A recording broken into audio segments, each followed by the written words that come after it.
Eh bien bonsoir à toutes et à tous mes très chers amis, on se retrouve aujourd'hui pour le débrief de Paris Saint-Germain, Borussia Dortmund. Le Paris Saint-Germain se qualifie pour la 10e année d'affilée, pour les huitièmes de finale de la Ligue des Champions, 10e année d'affilée, peut-être 11e, euh, depuis l'arrivée de QSI et puis la deuxième place des Parisiens.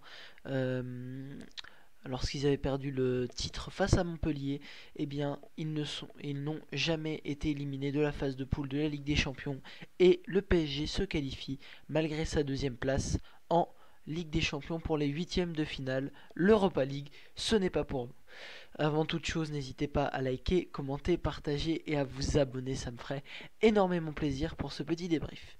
Bref, que ce fut compliqué. Que ce fut compliqué ce match.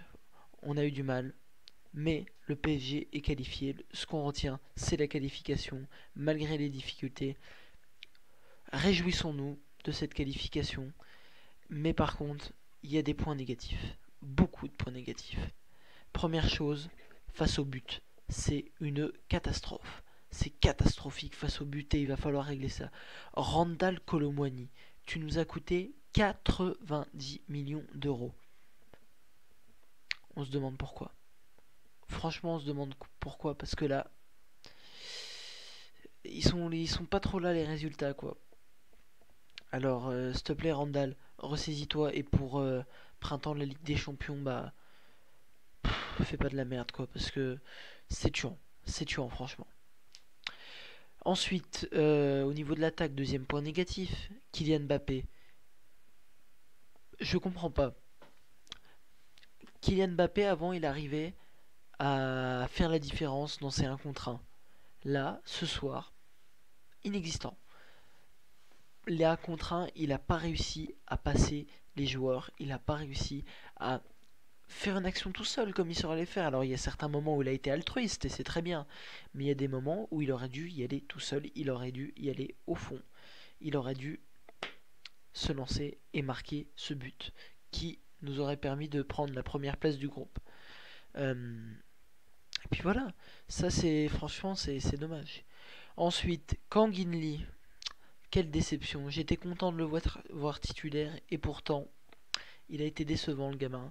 C'est triste, c'est dommage. Kang In Lee, j'espère qu'il va se ressaisir et qu'il va réussir à nous montrer ce qu'il nous avait montré la dernière fois. Après, il reste jeune Kang In Lee, donc on peut pas lui en vouloir, hein, bien sûr. Mais dans un match de Ligue des Champions, quand même, ça passe moyen. Et puis un autre point négatif, la défense. Fébrile, surtout Milan Skriniar, je l'ai trouvé fébrile. Milan Skriniar, c'est dommage.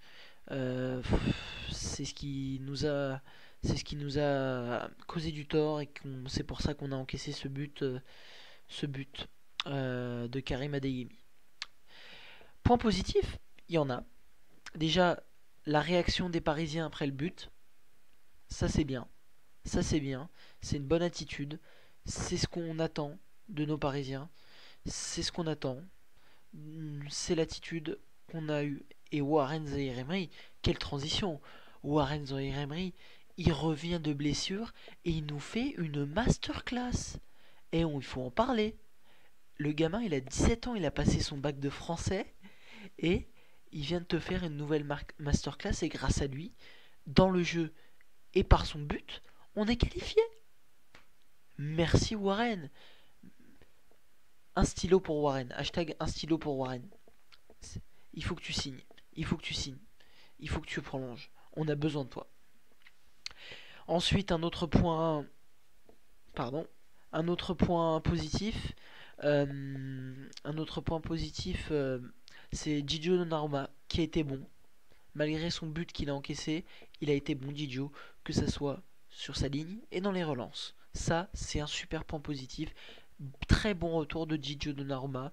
Il a fait des arrêts décisifs et en plus, dans ses relances, il n'a pas été trop mauvais. Ça, c'est bien. Continue comme ça, Gigio. On a besoin de toi. Et puis, en général, l'attitude, c'est un gros point positif. Je suis content. L'attitude des Parisiens qui ont réagi face au mur, dos au mur jaune de Dortmund. Ils ont réussi à marquer ce but et ça a été très bien. C'est ce qu'on veut voir, c'est l'attitude qu'on veut voir de nos Parisiens. Un gros big up aussi, un gros coucou et un grand merci aux ultras qui ont mis de l'ambiance. On les a entendus sur Canal+, on les a entendus bien, on les a bien entendus. Merci aux 4000 supporters qui ont fait le déplacement et merci à nos Parisiens quand même. L'aventure continue, mais le chemin reste encore long. Sur ce, mes très chers amis, je vous souhaite une très bonne fin de semaine. C'était Elio. Je vous demande bien sûr de vous abonner, liker, commenter, partager si vous avez aimé la vidéo. Et je vous dis à une prochaine.